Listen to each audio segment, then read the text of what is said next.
episódio de hoje eu recebo o João Domiciano. É uma alegria ter o João aqui hoje e a gente vai conversar sobre alguns tópicos do livro dele, que está aqui Uhum. comigo o livro. Vocês podem ver aqui a capa.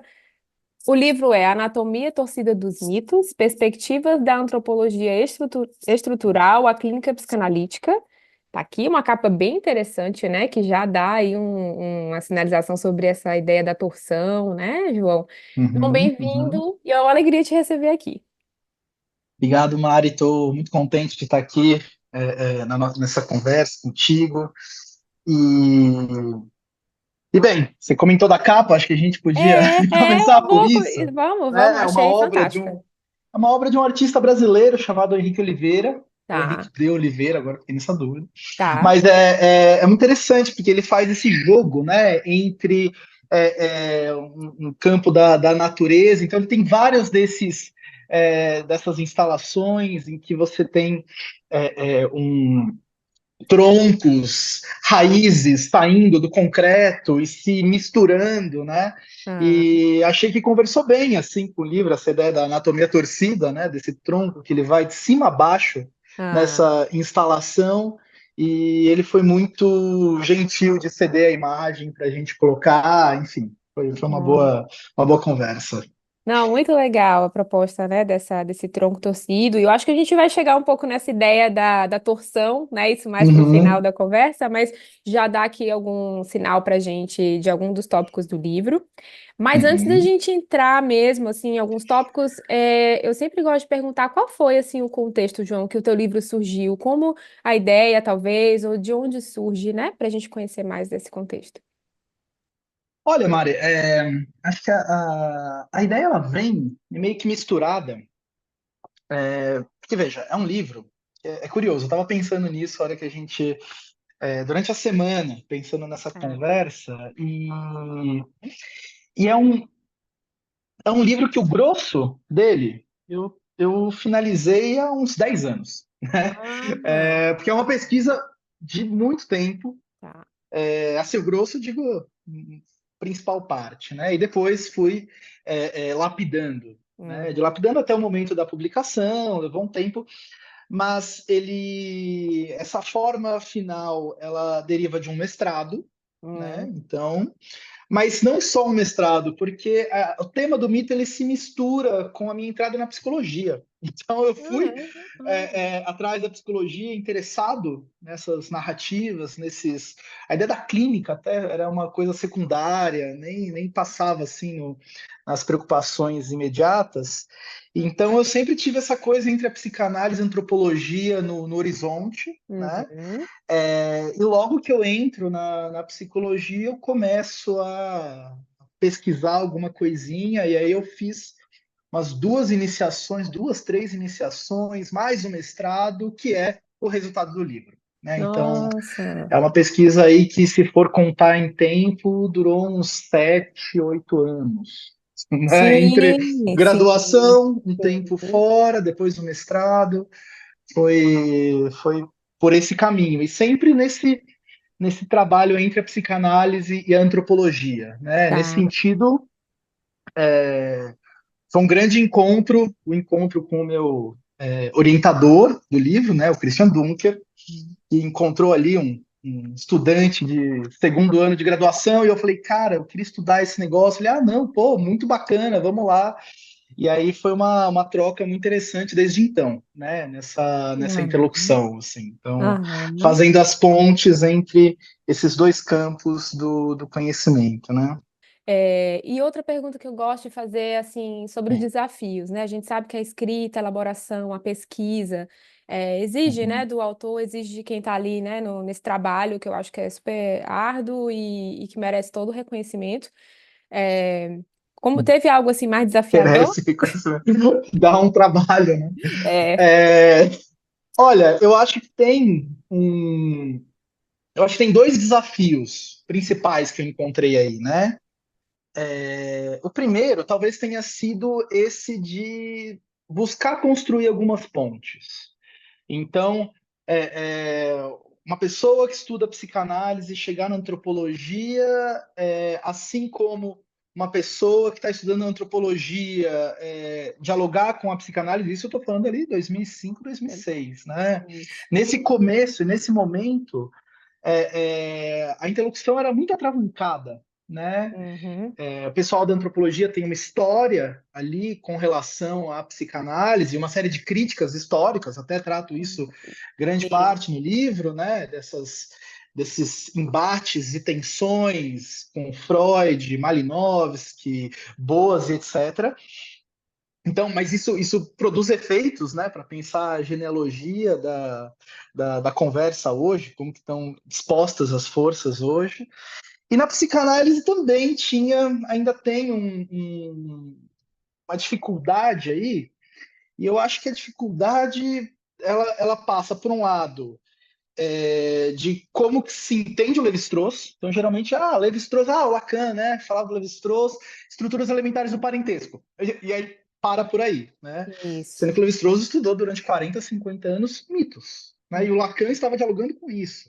Isso. E eu acho que o segundo ponto principal de dificuldade no diálogo foi por conta, acho que, da própria forma como o mito é tratado no meio analítico. Né? O que eu Hum. acho muito curioso, assim, porque quando eu falava que estudava mitos, o pessoal, Jung, né? E aí você fala, Ah, não, pera, virou, associava ao assim, Jung, aham. associava ao Jung, e isso tem, na minha interpretação, isso tem uma, tem um motivo, Tá, né? Que tá. é assim, o que é muito curioso, porque a gente estuda sonho, né? E- Quem estuda sonho? Ato falho, lapsos, etc. Isso. Ou seja, tudo isso que está no entorno das formações do inconsciente, né? E buscando fazer uma análise dentro de uma certa racionalidade. Mas parece que quando fala de mito é deixado assim, não, mas mito é ligado à falsidade, é ligado a sociedades ditas primitivas, selvagens, fora de uma certa modernidade ocidental. Ou seja, Uhum. é quase como se no meio analítico a gente ainda sofresse de uma. Para sustentar uma posição de cientificidade, precisasse deixar algo de fora. E os mitos são um bom candidato para isso, né? Isso. Mitos, esse negócio Essa dos historinha. certas, Aham. antigos, história da carochinha, né? Então, é um Uhum. ótimo candidato para ser isso que é deixado de fora, para tentar constituir o dentro como dentro científico, mas, né, o que não deixa de ser muito curioso. E aí o Jung entra no bolo, né?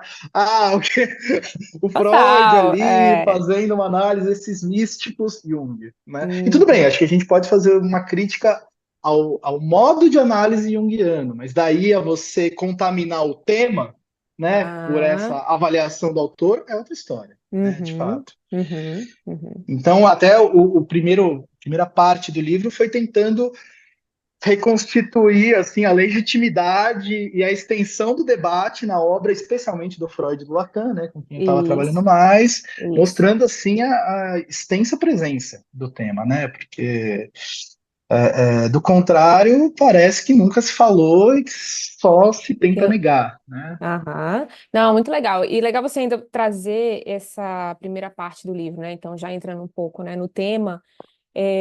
Dessa articulação, né, da clínica com o mito. Acho que você traz um pouco já com Freud, né, o romance familiar, depois tem o texto, aí tem o Lacan com o mito individual Uhum, neurótico, mas achei interessante e importante também isso que você traz na primeira parte de pensar, bom, como que o Freud vai articulando, né, essa noção do mito, como que isso aparece na obra dele, ele está uhum, interessado também nessa via, né, do individual com o social, os textos freudianos também, né, que falam, pensam coletivo, né, uhum, uhum. vai nesse sentido, então, essa primeira parte para você, né, de pensar do como que o Freud vai articulando com a antropologia.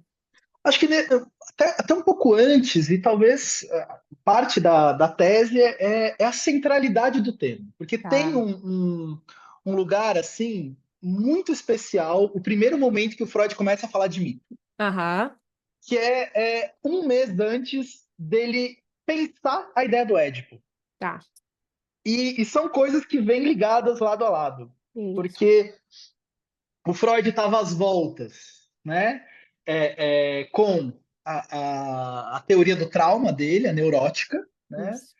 para você ter o sintoma, você precisa ter tido um evento Uhum. anterior na história de vida daquele sujeito, Uhum. que, por uma série de processos, de recalques e outros mecanismos, se transforma, né, por conversão, enfim, deslocamento no campo do sintoma, na expressão sintomática patológica. Essa neurótica, como ele chama, né? Teoria dos traumas, teoria Isso. da neurose aí, a neurótica, nesses termos, ela cai em 1897. E ela cai justamente no momento em que o Freud está começando a pensar que o que determina a vida dos sujeitos não é só a história de vida, ou não só Uhum. eventos dessa história de vida. Uhum. Pode ter um outro nível de determinação que ele está ali tateando, ele está vendo, e aí, o que será que é isso? E aí ele se Uhum. aproxima do tema dos mitos, né? E ele Tá. fala, olha, eu estou vendo aqui que tem esses mitos, talvez eles sejam uma forma de projeção de uma estrutura interna, Ah, e que isso que é relatado em diversos mitos que são certo. espalhados aí pela história, por diferentes culturas, Uhum. talvez nos permitam a ter uma melhor apreensão do que está em jogo na determinação psíquica. Uhum. Né? Logo em seguida, ele faz aquela primeira menção do Édipo, que ele fala: é muito curioso, porque o horror que um grego pode ter sentido ao presenciar a tragédia, né, do Sófocles, lá, o Édipo Rei, É, tipo, aham. sendo encenada, é o mesmo horror que eu sinto hoje. Ou seja, Uhum. tem algo que se transmite que está para além das diferenças culturais históricas. Uhum. Então, de alguma forma, o tema do mito ele vem para pensar um campo de determinação da subjetividade maior, ou seja, uma outra noção de universal até. Né? Daí a Ele... antropologia começa a entrar como uma parceira, Ah, tá. mas também a revisão global do Estatuto da Noção de Verdade, né, em Ah, psicanálise. A gente fala que o nascimento da psicanálise como uma prática sui generis, né, poderia ser datado daí. Tem hum. diferentes versões, mas é Ah, uma possibilidade que acompanha o movimento do pensamento freudiano, né, 1897, por esse tá. entorno. Aham, aham. Nossa, tá. Então, você vai situando isso, né, do como que o Freud vai pensando a noção dos mitos, essa narrativa, né, que desde os pacientes de poder ouvir, de poder, mas o que que se extrai disso, né? Não quero também já antecipar, porque esse é um tópico um pouco mais para frente Tá. dessa extração, mas a gente Sem fica querendo spoiler. chegar sem spoilers, né? Vamos Tá. por etapas, porque tem muita coisa Uhum. bacana antes também, né? Então, ótimo, tem Uhum. essa noção aí dessa articulação, da importância do mito para a psicanálise, inclusive uma coisa que você fala no livro, né, de a importância de pensar a antropologia na clínica, pautada nessa ideia da Uhum. palavra como algo que Uhum. determina o sintomático também. Bom, Uhum. vamos nesse caminho. E aí, indo um pouco Uhum. mais além, você traz outros autores. Aí eu acho que enriquece muito a conversa, porque você fala, bom, ok, então temos Totem e Tabu, né, com Freud, Uhum. temos toda essa construção teórica que o Freud vai fazendo, mas o que os antropólogos pensaram disso, né? Como foi Sim. essa recepção? Isso foi bem visto? Não? E eu sei que você cita pelo menos Uhum. uns 4 ou 5 antropólogos, né, Uhum. na Uhum. segunda parte do livro. Sim. E aí você traz, então, essa recepção dos antropólogos em relação ao que o Freud estava trabalhando na época, né? Uhum. Esse é um tema bem interessante, porque a psicanálise e a antropologia, elas são disciplinas irmãs. Ah, Elas nascem, a gente poderia dizer, elas se constituem, se consolidam no fim do século XIX. ah, Né? Psicanálise, bem, Freud ali, mas se a gente for pensar a extensão de práticas que estão no entorno de práticas bem, tem ah, a psicanálise no fim do século XIX aham, e a antropologia também. A antropologia, você tinha uma série de empreitadas e de encaminhamentos de coletas, de relatos de viagens, etc. Mas a disciplina, a partir de um método, a forma como ela começa a se separar da sociologia, da história, como ela começa a se constituir como uma disciplina em si, é aham, no fim do século XIX. Então, essa aproximação faz delas assim disciplinas irmãs. Hum. E aí o que acontece é que o Freud, então, ele vai ali, ele está no entorno de pensar, a partir desses contatos com a antropologia, qual é a extensão do universal do que ele tem escutado na clínica, coletado ali dentro e produzido dentro das suas teorias sobre as neuroses, etc. E nesse momento ele está às voltas, certo? Isso que eu estou acompanhando aqui, esse fenômeno, como que eu poderia pensá-lo de uma maneira mais ampla? E aí ele Hum. produz esse texto, que é Totem Tabu, que é o texto que ele considera o mais ousado e o mais bem-sucedido da vida dele, né? Então, em diversos momentos, depois que ele escreve, ele fala o quanto ele ficou orgulhoso daquilo, e Hum. de fato, é um texto assim, É, considero fenomenal é. no sentido da construção de argumento.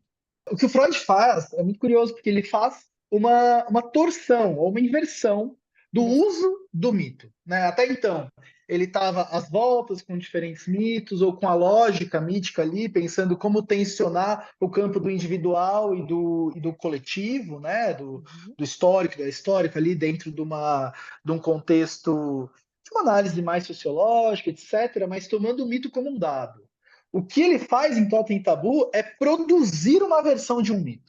Né? Uhum. Então, o mito científico, o mito histórico da ordem primeva, como ele Ah. coloca, é uma versão em que ele constrói uma possibilidade, né, mítica para pensar a pergunta o que é um pai, né, dentro da clínica da neurose obsessiva, de como ele estava ali às voltas com esse tema tão pungente. Uhum. Mas nesse sentido é curioso, porque ele toma o mito como método, né? Ah. E bem, uma série de temas, né? A gente tem Narciso, vai para narcisismo, você tem Édipo, que vira É tipo, complexo de Édipo, né? Uma série sim. de temas que vão sendo incorporados ao arsenal teórico psicanalítico, enfim. Uhum.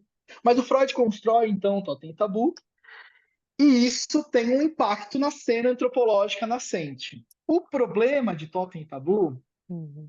é que o Freud ele utiliza autores que já estavam sendo duramente criticados dentro da antropologia. Tá. Né? Então, assim, o Freud ele não abre mão disso. Até o fim da vida ele não abre mão. E Ah.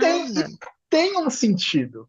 Né? O Ah. sentido é que o Freud, o ideário evolucionista, tinha uma, uma um valor para a epistemologia freudiana. Perfeito. O Freud precisava de um evento na origem para justificar um fato depois. Só que aí esse evento ele coloca lá no início da hominização, né? Isso, Na isso. origem das civilizações, da cultura, etc. Uhum. Mas isso ainda está ali arraigado na epistemologia freudiana, a gente pode chamar assim, né? Ah. A forma como ele concebe que é possível produzir um conhecimento.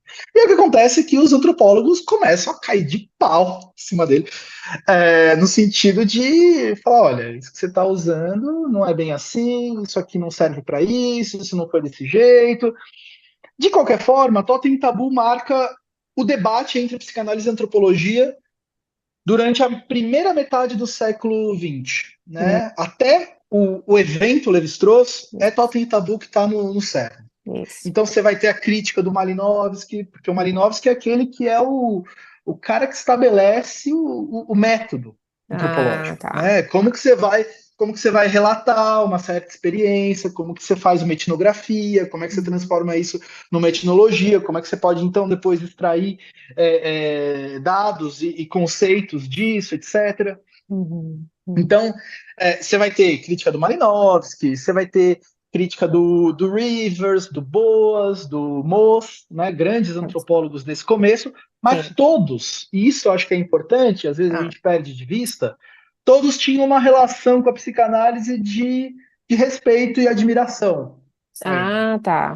Tá. Né? O pró. Oi? Apesar das críticas, tinha essa. Não é à toa, né? Porque se você está criticando também, você tem uma relação com aquela, né? Com aquela Não, tanto disciplina que de alguma forma. o Malinowski, ele foi diretor da Sociedade Britânica de Psicologia. Ah, Assim, tá, as tá. disciplinas elas não eram tão separadas quanto são hoje. Tinha uma Sim, coisa ali, tanto que o sim. Freud se aventura a falar de uma outra área, né? Então, Isso. tinha naquele momento uma interrelação muito maior. O campo das especialidades Aham, universitárias ainda não estavam tão estabelecidas e não estavam fechando tantos diálogos, né? Então, nesse tá. sentido, mesmo o Rivers era um cara que, durante a Primeira Guerra, ele teve no hospital coletando sonhos dos seus Olha, pacientes, a partir do método psicanalítico. Então, tinha nossa, entendi. uma troca ali intensa entre eles, Tá, né? tá, tá. Não era de uma rivalidade, vamos dizer assim, entre disciplinas, né? Você está dizendo que tinha esse diálogo, mas isso não impedia que houvesse uma crítica também. Isso que é Hum, interessante, né? uhum, Tá, sim, tá. sim, até de vir uma contracrítica da psicanálise, às vezes Aham. o Malinowski topava, às vezes não, a gente tem umas atas, né, dessas reuniões, enfim, só para quem curte o, Sim. Quem quer né, o momento aprofundar e mais, nos... Aham, dá para ter não é falar acesso a isso. fofoca da coisa, mas Ah, sim, né, tá. A assim, fofoca. mas Tá. sim, e é interessante ver como que isso foi relegado depois de tantos anos, a quase uma separação, né? Especialmente mais da antropologia frente à psicanálise. Acho que isso a gente está às voltas com buscar retomar essas pontes, né? Aham, aham, ótimo. Bom, e aí então você citou aí vários antropólogos que fizeram ali, que estavam atentos ao que o Freud estava trabalhando na época, escrevendo Totem e Tabu. E aí temos o evento Levi-Strauss, né? Assim, tem essa importância aí, né? Tem um Uhum, movimento, tem um interesse dele, um reconhecimento aí também desse trabalho, né, do Freud, e queria que você falasse um pouquinho da importância, né, do Levi-Strauss para a gente entrar depois uhum, mais na obra do Lacan certo. depois. O Levi-Strauss ele é responsável, assim, basicamente por sintetizar essas críticas, mas recuperar a psicanálise de um outro lugar, né? Ele Tá, considera o Freud um dos seus grandes influenciadoras, né? tá. E o que ele faz, assim, pensando no posicionamento dele em frente a Totem e Tabu, é dizer, olha, o que o Freud fez aqui foi um mito, né? O que o Freud não fez foi levar às últimas consequências o Uhum, passo dele. Quer uhum. entender que, para pensar o campo de uma determinação universal, você não precisa de uma inscrição na origem da história. Tá. Você pode pensar uma inscrição uma inscrição universal dentro de um campo simbólico. É Hum, isso que o Levi-Strauss faz. Ele traz a hum, ideia da ordem simbólica, a ideia do inconsciente articulado à linguagem, de tá. uma forma assim bruta, e recupera o valor de Totem Tabu. Então, Totem Tabu seria um grande texto nesse contexto, né? Tá. E eu queria te perguntar, agora eu estou na dúvida, se foi o Levi-Strauss que fez uma aproximação do trabalho do, acho que era etnólogo, com o psicanalista? Tem algum trecho no livro que você fala dessa aproximação desses dois Sim, campos, né? sim, Foi o sim. Levi-Strauss? Agora eu estou na dúvida se foi. Tem dois movimentos, né? Tem um movimento que é o mais robusto no Levi-Strauss, a partir do Feiticeiro, Sua Magia e Eficácia Simbólica, que é a aproximação do analista com o xamã, Com o né? xamã. Então, o Uhum. curandeiro ali, o Isso. xamã, ele seria um homólogo do psicanalista na modernidade, né? Tá. Ambos operariam um tipo de transformação via discurso, essencialmente via Meu Deus. discurso, Uhum. a partir de uma lógica que respeita a temporalidade da lógica mítica. Então, ambos Hum. estão ali fazendo manipulações discursivas, Uhum. né, um artesanato discursivo, Isso. a partir da ideia do mito como um fenômeno entre indivíduo, coletivo, e fazendo essas transposições, né? Uhum. Mas também tem um momento em que ele aproxima do psicanalista, que aí é um detalhe ali, Ah, introdução à obra do Marcel Mauss, mas ah. aí é mais como uma questão metodológica do que como uma questão maior, assim. Ah, tá, tá. Então tem essa, é interessante porque eu estava falando uma outra colega sobre essa proximidade do psicanalista com o xamã, né? Assim, nesse sentido das palavras, né? Da eficácia simbólica nesse sentido Uhum, do que é dito ali, né? Como quase como uma oração, uhum, né? E não vejo que é nesse sentido que a gente aproxima o trabalho do psicanalista, mas mais no sentido das palavras ali, da dimensão discursiva, talvez, não de que você vai, né, proferir palavras ali para a cura, né? Porque a palavra vem do uhum. paciente, mas mais no sentido dessa dimensão discursiva, talvez, né? Eu faria um salto, né? Os primeiros textos sobre psicoterapia, tratamento discursivo, é aquele texto do Freud, próprio Hum, Freud, tratamento psíquico, tratamento da alma, em hum, 1890. E ali o Freud está falando, né? Defendendo uma terapia pela palavra, pela palavra. como um tipo, produzindo uma eficácia que aproximaria a palavra a um tipo de magia atenuada, um tipo de magia assim mais amena, Ah, né? Essa é a sim. tese do Freud ali. A palavra produz efeito, Isso. né? O que o Levi-Strauss vai trazer não é só a palavra produz efeito, porque aí a gente pode cair, como o texto do Freud de alguma forma caía naquele momento na clínica Uhum. dele, pode cair no campo da sugestão, né? Isso, Então, eu isso. produzo efeito, eu te falo o que é É, eu te falo. melhor, caso eu compre a bicicleta, e aí, etc. Ou caso, também caso, É, caso também. mas está no campo mais da sugestão, Sugestão. né? Isso. O que o Levi-Strauss mostra é que, em verdade, essa determinação da linguagem e o campo discursivo, que responde à lógica mítica, é um tipo de articulação entre duas cenas, né? Então Ah, tem a outra cena, tem a cena que é atualizada na transferência, tem as uhum, cenas que vão aparecendo ao longo dos dramas cotidianos, semanais, etc. As diversas cenas, e essas cenas elas se relacionam entre si, e é da forma como nós costuramos essas cenas que algo pode se transformar, né? A gente fala aí de um trabalho a partir de uma cadeia significante, a partir da uhum, linguagem, etc. Mas uhum. é aí que começa essa conversa de aproximação entre o que seria uma terapêutica xamânica, né? E a gente fala isso até hoje em círculos analíticos, o pessoal fica horrorizado, mas é a base, né, Aham. do Lacan, né, do Levi-Strauss, mas também do Lacan. Lacan ele toma esse texto como um texto essencial para pensar a clínica da neurose, para pensar o estatuto da linguagem na clínica psicanalítica, né? O Uhum. retorno a Freud só é possível, né? Esse projeto lacaniano a partir dos 53 Tá. só é possível por esse contato com Levi-Strauss, né? Muito Uhum. mais do que Saussure e Jacobson. Uhum. Uhum. Mas, mas, de qualquer forma, então, essa temporalidade, pensar como que essas narrativas vão se articulando no interior de um tratamento é essencial, assim, na Tá. conversa toda. Tá bom. Nessa lógica que você está Uhum, trazendo, a lógica, né, articulando, na verdade, a importância também, né, do que o Levi-Strauss dá o trabalho do Freud, Totem e Tabu, e aí é interessante a gente entrar um pouquinho, né, no trabalho do Levi-Strauss e pensar uhum, essa ideia do mito, né, e como é importante esse movimento que ele faz de um trabalho para pensar, e tem algumas ideias como a fórmula canônica do mito, né, e como que isso vai se desdobrar depois em Lacan para a gente fechar, né, a conversa.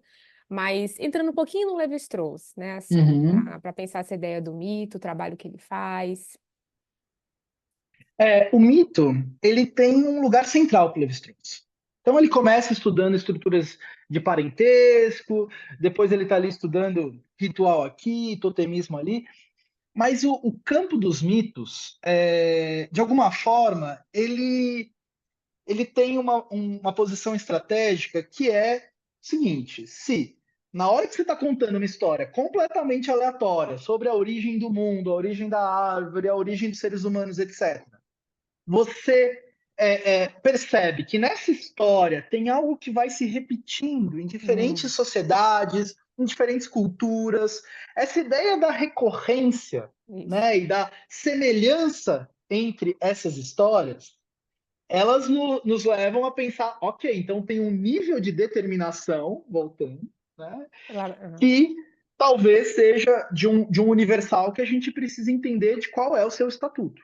Então, nesse sentido, para a antropologia é importante, porque você poderia pensar assim, não, tá, essas práticas aqui de circulação entre casamentos, etc., começou numa sociedade X de uma maneira aleatória, por algum motivo necessário ali daquela sociedade, e foi se transmitindo por contato com vizinhos para outras sociedades. Mas a hora que você está falando da produção oral, está Ah, falando de uma narrativa que você escuta hoje aqui no Brasil Central e que se parece uma narrativa celta de 5 antes de Cristo, você fala, opa, né? Peraí, tem alguma coisa que está determinando as pessoas e que a gente precisa escutar. Então, essa ideia ela é central no Levi-Strauss, ele traz até essa ideia, essa frase. ah, Se, se a gente puder provar que os homens são determinados em seus mitos, eles serão, por força maior, determinados em qualquer outra forma de expressão. Né? Então, se até na palavra livre, né? isso, Isso bem, muito próximo da psicanálise. Né? exato, Associação livre é tudo menos livre, exato, justamente por isso que a gente está exato. abrindo a possibilidade de escutar as determinações para além de uma retórica de sentido. Né? Então, fale o que te vier, e a Uhum. gente vai ver quais são as determinações simbólicas que estão ali organizando aquela fala, aquele discurso. Né? Então, nesse sentido, o mito ele tem essa posição essencial para o Levi-Strauss. Foi o tema que ele trabalhou 40 anos, e ele não só começa a estudar os mitos e ver como que a gente está falando de uma articulação de linguagem, ele vai chamar de atividade inconsciente do espírito, né, que Ah, seria essa determinação maior. tá. Não só teria isso, como seria possível formalizar, organizar a partir de uma fórmula, digamos assim, Uhum. Estrutura, talvez, poder. a sua estrutura, a estrutura dos mitos, né? Então essa fórmula ela daria os condicionantes até matemáticos para a gente Uhum. pensar a organização dos mitos, como que eles se produzem, como eles se reproduzem, como eles se transformam. Uhum. E aqui eu acho que vale só para dar um contexto, entender que o evento Levi-Strauss é um evento em que ele altera a própria definição de mito. Então, Ah, geralmente a gente fala mito de Édipo. A gente tem ali a narrativa do Édipo Rei, né, o Sófocles. É um mito. tá. Só que o que o Levi-Strauss vai mostrar é que o mito ele seria um tipo de discurso que ele não seria formado por uma narrativa única. Hum, Um mito ele está sempre no interior de um conjunto de narrativas. Um hum, mito seria um conjunto de narrativas no ah, entorno de uma pergunta impossível. Você tem isso. uma pergunta que você não consegue responder, que dá um bug no sistema simbólico, né? Isso. Que você não consegue indexar simbolicamente, que é impossível você dar uma Hum, resposta. O que é a vida? Né? O hum. de onde você tem Perfeito. um impossível aí, um Isso. mito vem produzir uma série de narrativas no entorno Hum, desse furo hum, central. Né? uhum, Então, nesse sentido, a versão do Freud, do Édipo, seria uma narrativa, uma hum. versão do grande mito de Édipo que vai tendo uma série de outros capítulos, né? Aham. Inclusive nos capítulos que escutamos no divã, né? Ou Isso. fora do divã, mas Também. escutamos em uma análise, né? Então, Isso. nesse sentido, Isso. pensar como um conjunto de variantes Hum, de uma pergunta central. Né? Então, uhum, uhum. cada mito traria uma pergunta de centro. Aí a gente consegue pensar a ideia da estrutura, né, da Isso. coisa. Isso. Sem pensar essas variantes, a gente acaba fazendo uma análise de discurso, Ah, que aí não é interessante, sabe? Porque aí já entra se falou tal coisa, então é tal coisa. isso. É Se uma você outra pega, via. Uhum. né? Tanto que a forma como o Levi-Strauss vai propor a estrutura dos mitos é como uma partitura musical. Tá. Então, você tem numa partitura de uma peça sinfônica, você vai ter diversas linhas, uma Uhum. para cada instrumento, e você vai ter a cada instante, de forma sincrônica, alguns instrumentos tocando. Mas você nunca vai ter todos os instrumentos ao mesmo tempo. Ou Uhum. seja, você nunca vai ter uma versão do mito que seja completa. Aham. Toda versão vai ter um buraco que vai ser explicado por outra versão. E Hum. nesse sentido, os mitos e as versões elas vão se articulando entre si. Uhum. Então, esse passo é essencial, assim, para pensar que nessa determinação você vai ter uma rede de narrativas que vão se atravessando e se determinando, né? Aham. Independentemente da vontade daqueles que estão narrando Sim. essa. Então, para o Levi-Strauss, o mito ele é sempre coletivo, Tá. assim, no sentido, não, coletivo não, desculpa, plural, né? Quer Aham. seja um mito individual, quer seja um mito coletivo de uma sociedade, ele é sempre plural, não existe um mito único, né? Isso, Uma isso. história única é uma coisa, para você pensar lógica mítica é outra coisa, Nossa, é interessante né? porque então tem uma inversão, né? Não é entender o mito como uma resposta única para uma pergunta, mas a inversão que é feita é, na verdade, ela vem de uma impossibilidade de resposta, né? Assim, vem de uma Uhum, pergunta impossível que você fala, né? Em torno dessa pergunta impossível uhum. é que a gente tem essa construção de narrativas, né? Que a gente tem essas possíveis respostas, ou enfim, tem essa inversão que é interessante, né? Não, e ele tenta responder, mas ele nunca, E não nunca se tem tem a uma. palavra última. Isso, Né? isso, Daí, isso é isso. essencial para pensar tanto a própria ideia a palavra mito, né? Ela é a palavra grega para palavra palavra. Ah, Então, você tem três palavras para a palavra: logos, que é um discurso uhum, racionalmente orientado; epos, que é um tipo de narrativa de um grupo sobre sua origem, etc., né? Mas localizado historicamente; e você tem uhum. mitos, que seria a palavra posta em ato. Ah, Né? O tá. mito ele é essencialmente oral. Se você escreve um mito, você já está transformando em outra coisa. Ele Aham. é essencialmente oral. Trans... A gente pode ler, né, como Aham. lemos um texto O- clínico, mas ele precisa ser oral. Nossa, esse Daí fator é que, importante. Aham. porque a cada vez que você conta uma história, você vai acrescentar elementos, tirar elementos, você vai produzir variações internas, né? Uhum, isso. Isso é essencial para a nossa atividade, é o beabá. Né? Ah, não, me escreve aí quem é você. Sim. É, é. Ou me escreve aí o que aconteceu e a cada semana se você tiver um evento parecido, a pessoa pode escrever a mesma coisa ou ter o mesmo Isso, texto, né? Mas não é sobre isso. A gente está isso, interessado em como as coisas vão se transformando, né? isso. E é dessa concepção Uhum. que o Lacan vai tomar a Entendo. ideia do mito individual, Pronto, agora né? entramos, Pensar. chegamos na parte aqui, já quase no horário, mas de poder Ah, sim. pensar Mas como vamos lá. isso, vamos lá, pelo menos assim, alguns pontos que, nossa, tem tanta coisa no livro interessante, mas agora você entra na parte que é interessante, Tá. além, claro, Ah, né, para os psicanalistas, de pensar o mito, né, nessa sim. dimensão aí da clínica, o texto Uhum. lacaniano, a questão da estrutura, né, também, o mitema significante, ai, tem muita Uhum. coisa, mas fica livre para trazer É, alguma coisa disso, e a gente vê. tá. A teoria do mito do Levi-Strauss, ela traz para o Lacan uma teoria da cura, né? Então, vai ficar simbólica, tem ali uma teoria da cura que retoma o que de melhor tem no Freud, né? Uhum, Além de uma teoria da neurose. Então, a ideia, o Lacan vai trazer a ideia de que a neurose seria um mito individual. O mito individual do neurótico é um tipo de articulação, de produção de mitos tá. dentro de uma certa formação subjetiva da modernidade, que é o indivíduo, uma categoria moderna, e aí Uhum. você teria o mito individual, que seria uma definição de neurose. Então, isso reformula a ideia de neurose para o Lacan. Então, o neurótico é aquele que está tentando responder a uma pergunta impossível e Uhum. que não consegue responder. Tem algo ali que vai se produzindo diversas versões dessa narrativa Aham. e sintomas e outras formações, né, no meio do caminho, sofrimentos, angústias e tudo que a gente encontra desde o campo mais ordinário até o campo da psicopatologia. Aham.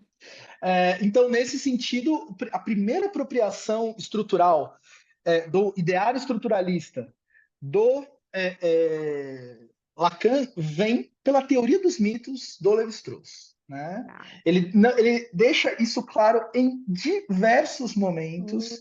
Para o próprio Lévi-Strauss, ele fala, ele escreve lá no seminário, ele cita o Aham. Lévi-Strauss em 25 dos 27 seminários. Nossa. Então, assim, é um diálogo que ele está buscando de forma muito clara. Uhum. Tá, bem Só explícito. para dar né, nesse recorte assim de pílulas, dado Aham. o avançado, a ideia de neurose como mito individual nos ajuda a rever o estatuto de universalidade. Ali Hum. onde o Freud queria que o neurótico fosse a forma de vida subjetiva universal, né? Sim. Bem, tá lá na origem da Tá no... humanização. Uhum. Ali onde o Freud, o Lacan vai falar, não, a gente pode ter diferentes sociedades baseadas em diferentes é, formas subjetivas, né? Diferentes sociedades vão ter diferentes mitos. O Uhum. Édipo que horroriza a gente na Uhum. modernidade ocidental, e a gente pode questionar quem somos nós, né? O que é a gente, não vai horrorizar um Inuit, né? Não vai Tá. horrorizar da mesma forma uma pessoa em que está numa sociedade pautada em outros mitos fundadores. Então, Uhum. acho que esse sentido é importante. Tá. Segundo ponto relevante aí é pensar que a noção de estrutura, a Hum. partir da teoria dos mitos, é diferente da noção de estrutura a partir do parentesco. Porque o Hum. parentesco tem uma estrutura ainda um tanto rígida, né, dentro do modelo entre termos e funções. Tá. A noção de mito e de mitema Aham. traz uma abertura dos termos lógicos em que a estrutura ela só pode ser aprendida no seu movimento e enquanto transformação. Hum. Daí que para a gente pensar uma estrutura, a gente precisa pensar as transformações. Pensar, não, é a partir da transferência que a gente vai pensar Hum. uma estrutura, né? Ou você escuta uma história e você já sai tirando estrutura. Ah. São leituras diferentes, né? Então, Sim, acho tem que outros nesse elementos em sentido, jogo, né, que você está dizendo, que entram nessa dinâmica, né, de que pensar. é como que as transformações ocorrem. A Isso. estrutura é a direção de transformação Ah, de uma tá. certa forma de vida, né? A É gente entende, isso. né, para o Lacan que bom, temos o Uhum. significante ali como algo Sim, da redução máxima ali daquele discurso, né? sim, Pensando, seria o mitema um correlativo a isso? Da gente perfeito. pensar dessa O relação entre... mitema, como eu proponho aqui, como o próprio Lacan, Seminário 4, dá uma insistida, ele é assim a categoria a partir do qual Lacan extrai a sua noção de significante, Tá, né? Porque um mitema é a unidade constitutiva mínima da aham, narrativa mítica, do mito, isso, né? isso. Assim como o fonema da palavra, o semantema no campo do sentido, né? Enfim, Uhum, uhum. nesse sentido, o que é um mitema? Um mitema, ele não é um termo único. Ah, você está escutando uma narrativa, você tem um termo. Não. Ele é relações entre elementos de um mito. Ah, Então, assim, é sim, um então, conjunto. Então, aham, um mitema é um conjunto de relações organizadas por uma função. tá. É isso o significante lacaniano. O Pois é. significante lacaniano, ele não é uma palavra. A Isso. palavra não nos dá a dimensão do que é um significante. A gente precisa entender quais são as relações que estão no entorno daquele, se quiser começar pela palavra, daquelas posições dispostas a partir de um discurso, Uhum, quais são as relações que estão dispostas e qual é a função que organiza isso, para a gente uhum, pensar um significante. uhum, Ou uhum. seja, não dá para pensar um significante a partir. E esse é um equívoco que eu acho que é muito comum no nosso meio de tomar o significante por palavra. Né? Isso. É E, e- preciso. O significante é uma categoria lógica e é preciso pensar repetição e um tipo de articulação fora de um sentido prévio, etc. uhum. Né? Isso E é. entendendo também como algo inserido numa cadeia, né, João? Porque eu acho que Uhum, um significante, ele só, ele não opera na clínica. A gente precisa né, significante um, uhum, dois, é inserido numa cadeia para que a gente isso. possa ter material clínico, né? Assim, então, essa redução mínima, na verdade, seriam dois, pelo menos dois significantes, né? Se a gente fosse pensar. Uhum.